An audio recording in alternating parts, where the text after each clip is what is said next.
Dean Burmester. He's going along. He's 4 under for the day, 9 at a total. And a good drive down 14. Don't spin too much. Yeah, very nice. Very nice. We had a 29 yesterday on the front nine, Jack Senior, and it looks like we might well get that again on the back nine, as I say, from Sullivan. Burmester up into a tie for 5th, 4 under for the last 3. Long iron or driving iron for Dean Burmester at the 15th. Thanks.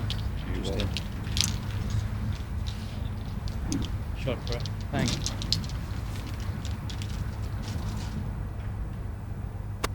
That'll do. Only down the middle. He'll probably find that. Burmester second into the fiddly little 15th.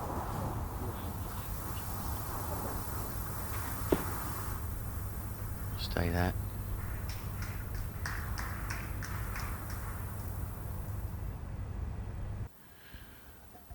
A fly scratching itself at about 400 yards. Burmester, it's on its way. It's on its way. It's underground. Well done. Well done, Dino. Hat-trick of birdies and an eagle prior to that. Hot property right now. Dean Burmester. Oh, no. 5 under the last 4 holes, but he doesn't like this one. And okay. He gets a bit of a lie and he's level with the swale in the middle of the green, so he's not having to negotiate any ridges or tiers or... Now with a decent lie here, Tony, you would 99 times out of 100 up and down this. You would think so. There's no real issues. And it's going to run out. He's left himself a little more than he would have wanted. Maybe.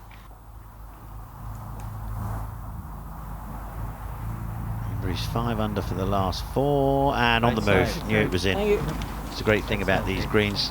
You know it pretty much when you put your stroke on it whether it's going in or not. Yeah, huge drive and a lucky break for Dean Burmester down the right hand side here, going in with next to nothing. Well, here's just a sand iron in his hand. He can send his way past and bring it back.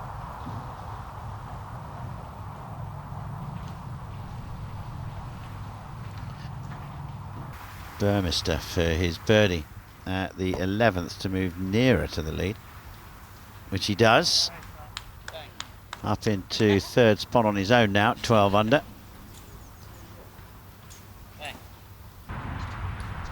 Well, Dean Burmester getting away with one there. A beautiful birdie at 17, a very rare birdie at 17, and now steps on his last hole, 391. Down the hill, this tee shot, and then it rises up to the green. Thanks.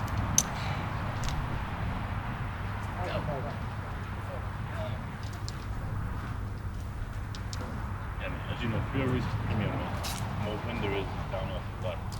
118 to the flag, which is just over that back tier on the left hand side. It's got to come down like soft butter to get it close. Sit. Sit. It's coming back with that slot.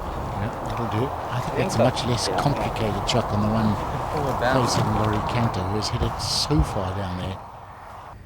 Yeah, Dean, as he was walking up onto the green, chaps, he was saying that's 3 different ways to play this hole. I said, no doubt about it. Now, let's see him all hold this putt on the last. This one breaking off the left for Dean.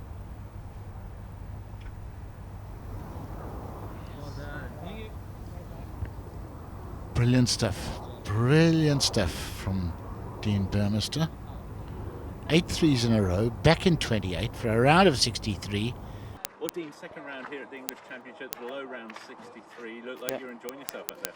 Yeah, it did. Yeah, certainly the back nine. I finished with 8 threes in a row, so that was interesting. You know, Laurie was laughing on the last. He was willing it in for another 3, so it was good fun. What is it about this back nine you love? I mean, you came back in 30 yesterday, 28 today, Yeah. 7 under for the last 7. It's pretty amazing scoring. Yeah, I don't know what it is, honestly. I think you've got to focus a little more on the back nine. I think the front nine's right in front of you, and I tend to kind of lose a little focus. Quite easy for me to look at the birds and bugger around out there. So, yeah, when you get on 10's tee, you immediately know it's a little tighter and you've got to hit a couple better shots. So I just, and hold a few putts. I think same as yesterday, just hold a few putts. Has anything else changed? I mean, returning back to the UK swing, easing yourself back into professional golf. Yep. Hero and British Masters weren't the best weeks for you. Obviously, something's changed this week, doesn't it? Yeah, look, I actually played really well. I just got in my own way. You know, I haven't played competitive golf in 4.5 months or whatever before the first one. So, you know, it's just nice to be back, and it's obviously taken me a couple of weeks just to settle back in. You know, there's always anxiety on the first tee and stuff like that, and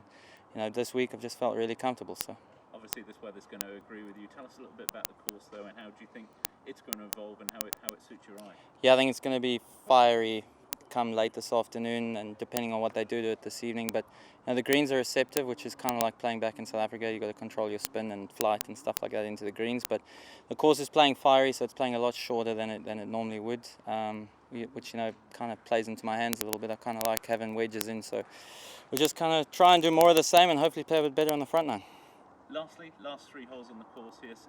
Back nine on a Sunday is where we always see the drama. How do you think those 3 are going to play into people's hands? Yeah, look, 16 and 17 are 2 beasts. I mean, they're 2 really good holes. 16's a great par 3. You know, if you hit the green, you're going to have a birdie chance if you get a pin eye. But if you miss that green, it's going to be a tough little up and down. And then 17's an absolute monster. You know, it plays into the wind.